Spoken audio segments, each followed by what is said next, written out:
Na mtazamaji, katika kila siku kama ilivyo ada, tunakuanga na makala yetu ya Ifahamu China. Tazama.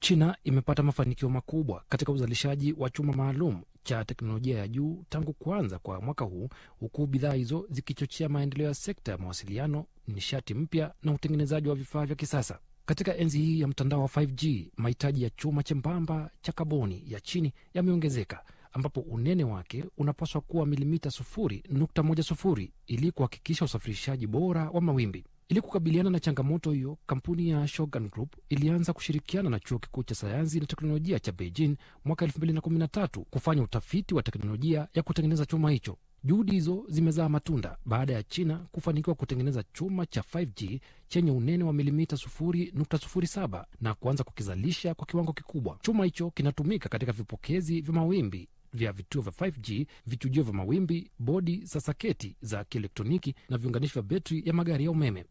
Ingawa ni chembamba sana, kina uimara wa hali ya juu na huhisi kama karatasi. Tunaweza kukikunja na kukipinda mara nyingi bila kuharibika. Mbali na hilo, China imeendelea kuboresha chuma cha silicon kinachotumika katika injini za magari ya umeme na roboti zenye umbo la binadamu. Mafanikio hayo yanaonyesha mwelekeo wa sekta ya chuma nchini China kuelekea uzalishaji wa bidhaa zenye dhamani kubwa zaidi, ambapo mwaka uliopita matumizi ya chuma katika sekta ya viwanda yalizidi kwa mara ya kwanza matumizi ya sekta ya ujenzi.